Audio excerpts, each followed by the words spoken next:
little bit about Dorsey Asset Management, the firm that I run right now. We're about 3 years, just to give you some context for what I'm about to talk about for the next 30 minutes or so. We launched about 3 years ago. We're about $250 million in assets under management. We have 3 research professionals and a CFO, COO. We're very concentrated, 10 to 15 positions, global mandate, so we can invest anywhere in the world. And we look for businesses with competitive advantages, runways for reinvestment, and strong capital allocation. And I want to spend just a moment on that because it's important for framing my discussion over the next 30 minutes or so. Unlike some firms, which really focus more on mature firms with established moats, we're much more focused on firms that are still building their moats, firms that are reinvesting capital back into the business. Because in our view, the value of an economic moat, of a competitive advantage, is maximized when you can reinvest back into the business. If my end market is only growing 3 or 4%, and I got to spit out all the cash to you, the shareholder, that's really nice, but I'm not maximizing the value of my competitive advantage. If my end market is growing very quickly and I can reinvest back into the business at a high 20, 30, 40% incremental rate of return, that's when you get Lollapaloozas. That's when you get the value of the moat being really maximized. And those are the kinds of businesses that myself and my colleagues focus on.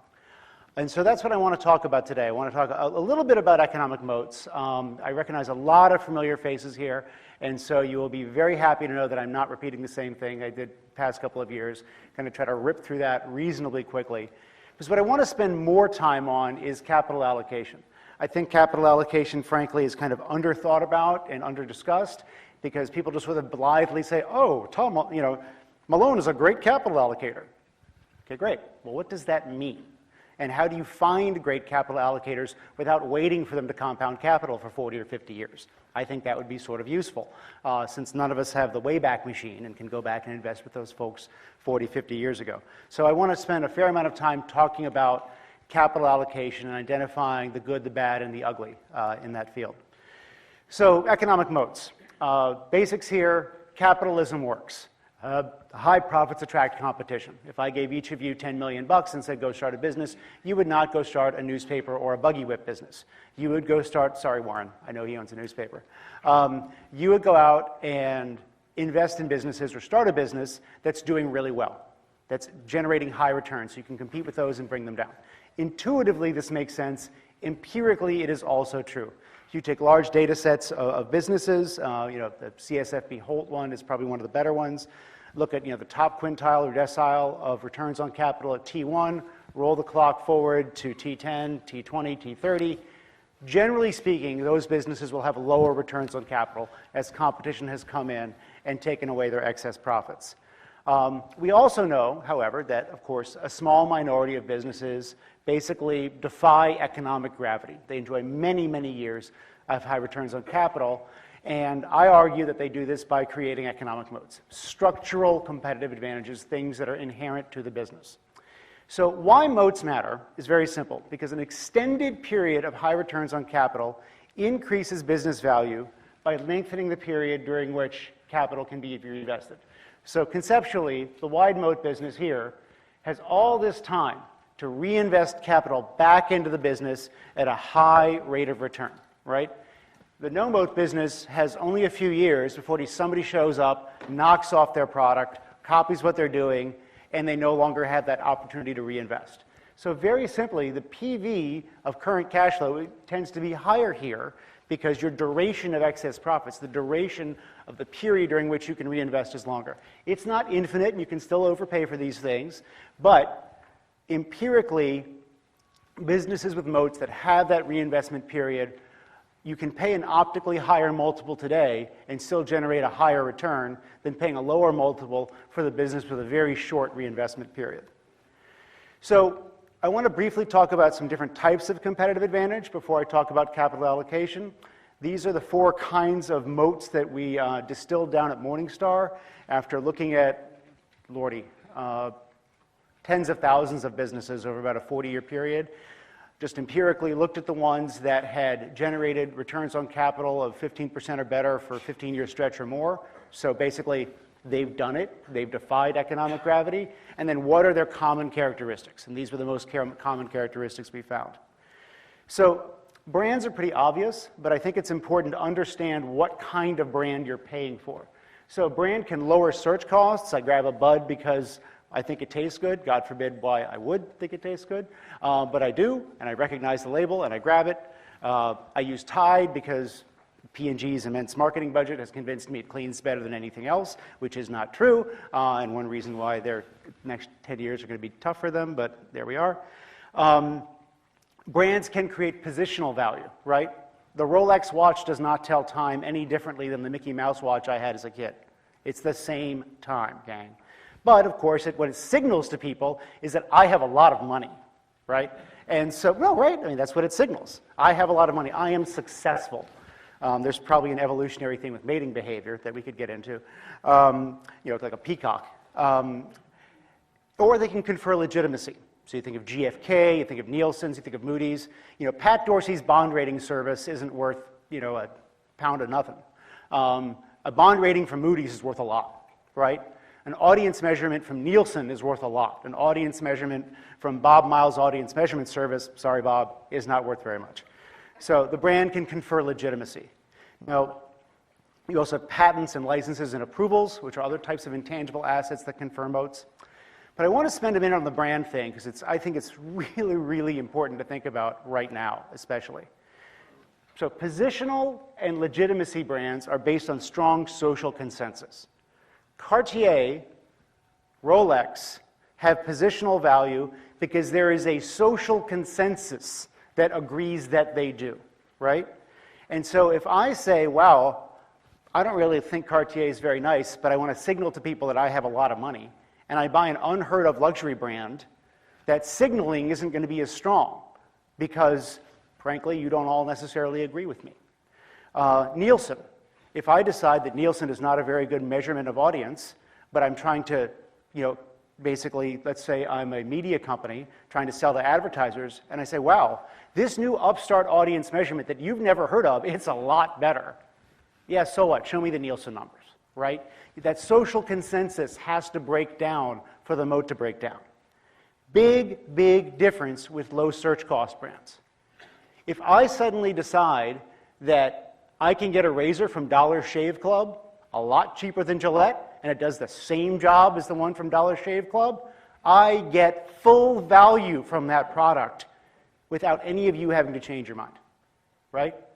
So my ability to defect has way less cost from me. And fragmentation of mass media has dramatically lowered the cost of reaching a mass market. Dollar Shave started with a $5,000 YouTube video. Or it might even be less. If none of you have seen the original Dollar Shave YouTube video, please do. It's amazing, and it's one of the things that made the company worth $1 billion in 5 years when Unilever bought it recently. And so this was not possible 15 years ago, right? If I wanted to create a mass brand, I had to go to CBS, ABC, NBC, and pay a lot of money for an ad on Seinfeld, or Oprah, or Days of Our Lives. Now, I create a YouTube video. That's a much, much lower barrier to entry.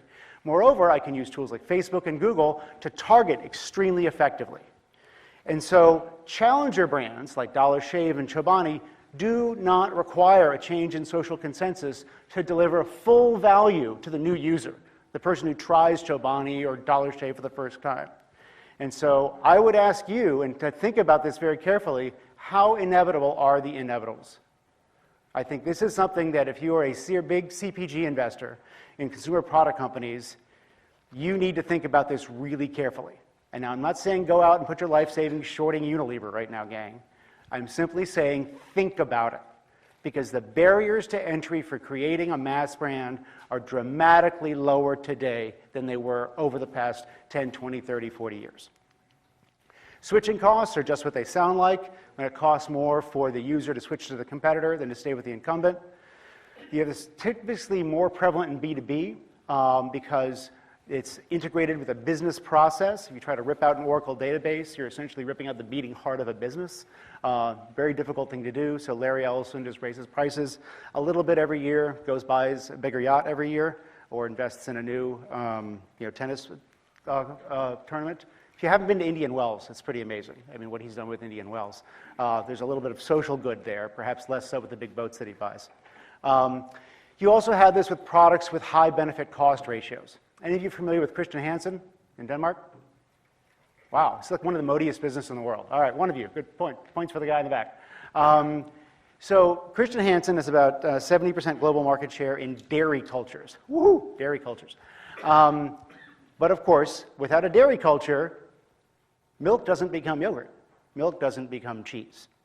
And the culture has a huge impact on the shelf life of the yogurt or cheese, the taste, the feel in your mouth. But because it's a biological process, the culture you use, if the cow is eating silage of one type in the US, is very different than the culture you might want to use in France or in other parts of the world. And dairies are a continuous process. There's constantly milk coming in, so you can't just shut down if it doesn't work. It's got to continuously work. So a culture is about 2.5% of the cost of goods making yogurt or cheese.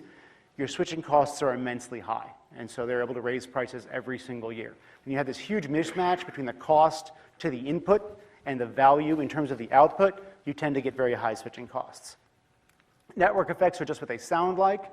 When the value of a product or service increases as the number of users expands, they're maintained by subsidizing one side of the network, right? None of you pay for Adobe Reader, right? You can get Adobe Reader for free. But if you want to create a PDF or manipulate a PDF, you got to pay Adobe some money. So they subsidize one side of the network. Same thing with Uber. Uber, when it moves into a new city, subsidizes the cars. They'll guarantee a minimum wage, a minimum payment for the vehicles. Why? Because you're not going to pull up your app and use Uber if there are no Ubers around. So they subsidize one side of the network, and then once they have lots of people driving, they pull away the subsidies and everybody screams.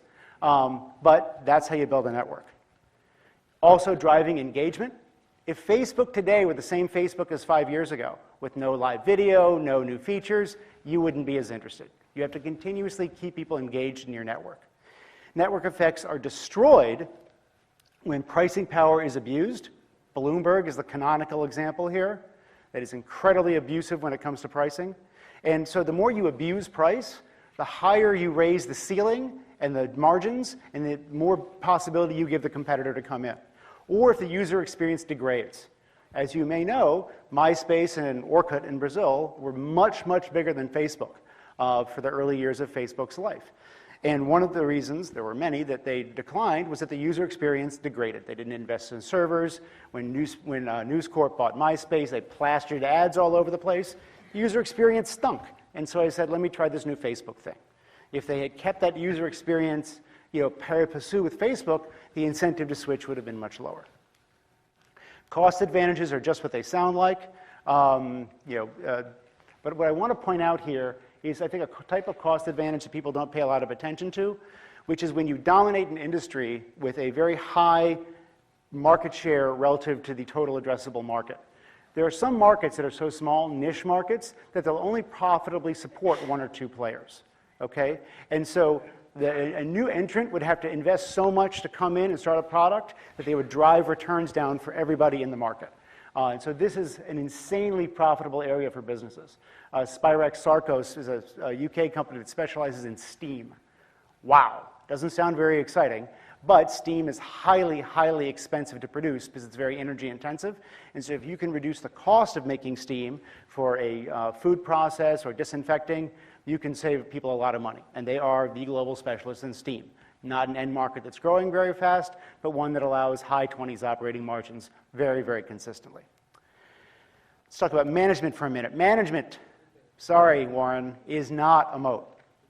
But management's actions create, preserve, widen, and destroy moats. Moats should always drive strategy. From day one, Amazon has been about improving the customer experience.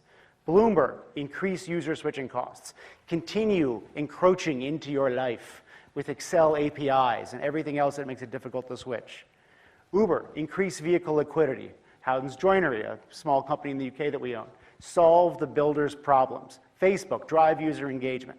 The point here is that if you're investing in a business and you think they have a moat and management strategy is not centered around widening that moat, they're probably at risk for disruption. So let's talk a little bit about capital allocation, which is the link between business value and shareholder value. Capital is deployed destructively. Shareholders don't benefit from increased business value, right?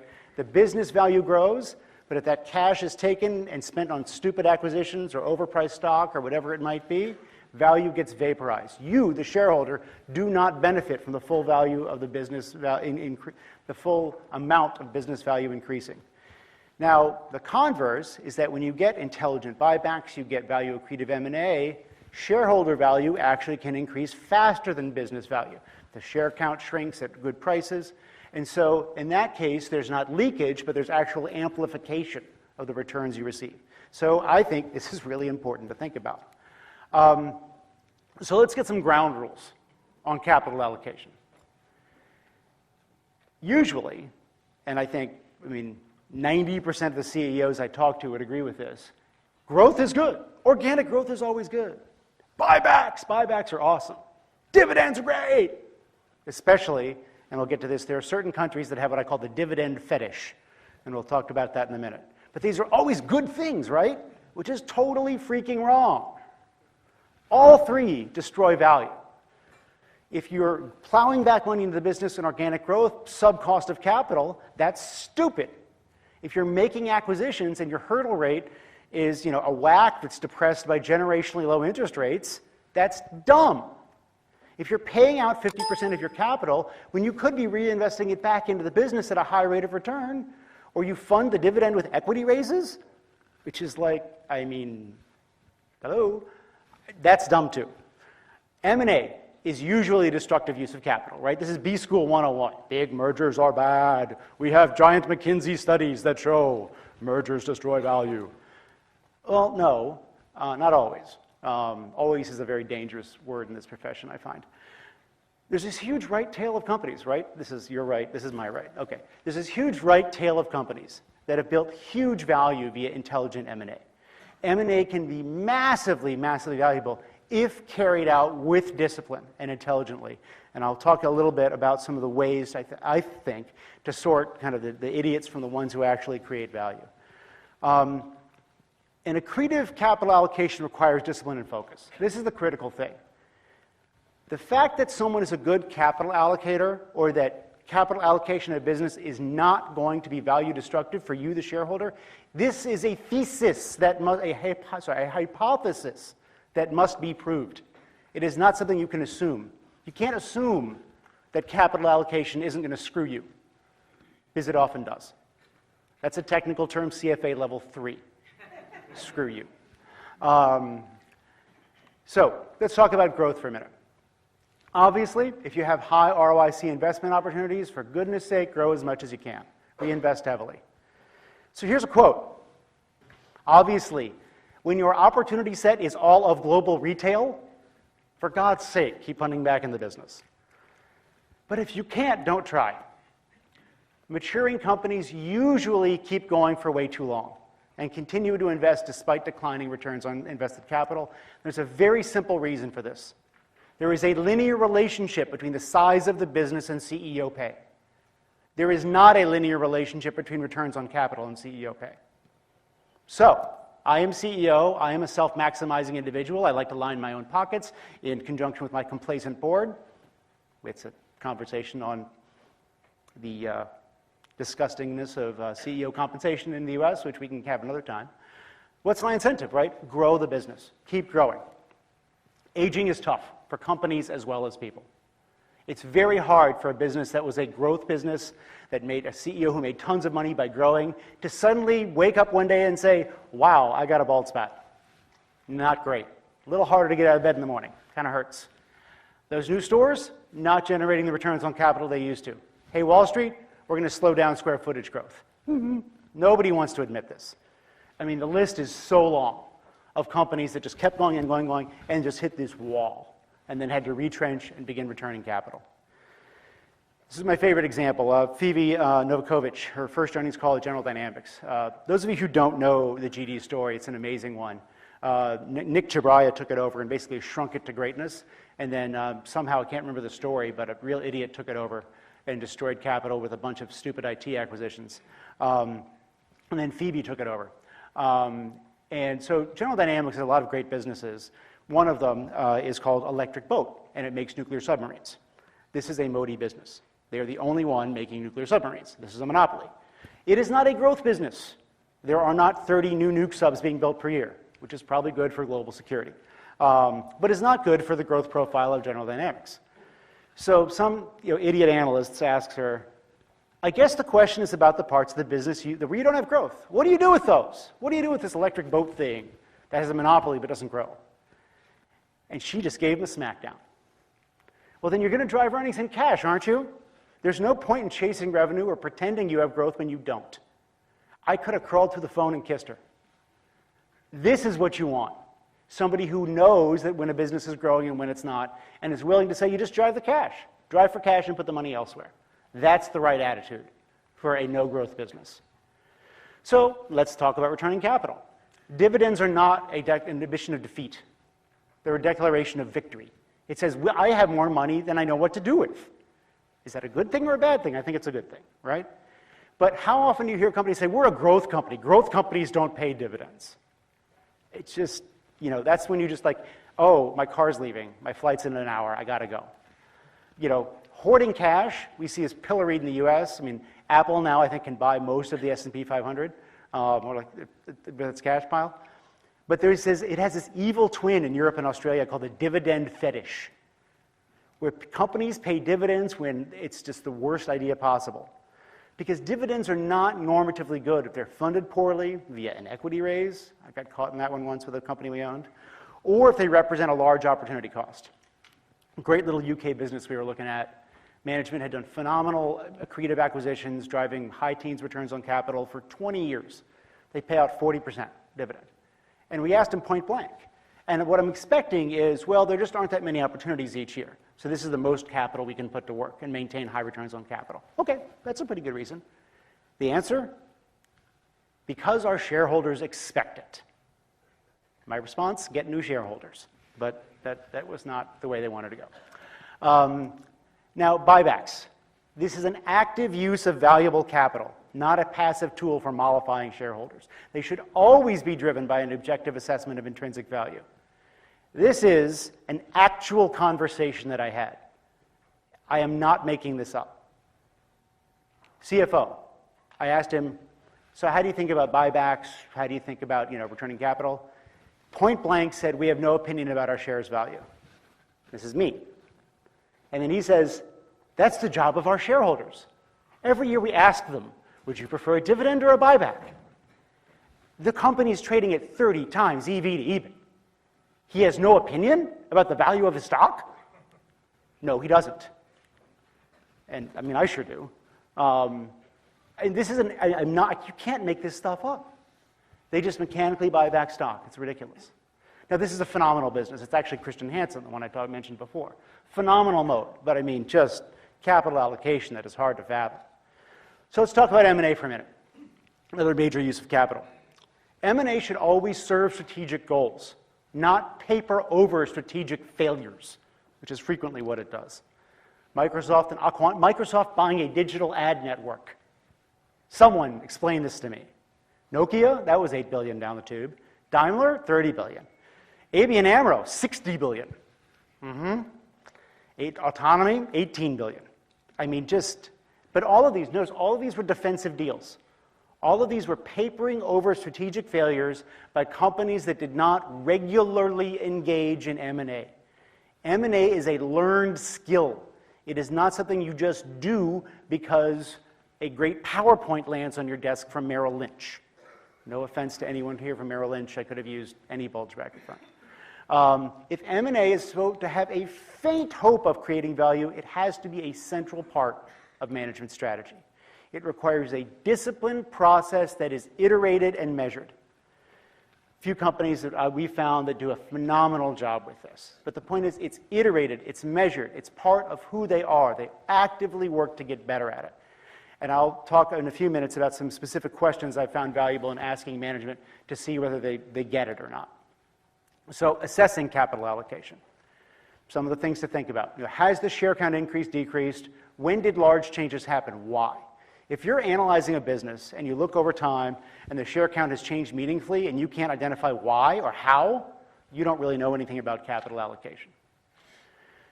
M&A, look at the cash flow statement for evidence. How much was paid? What was the result?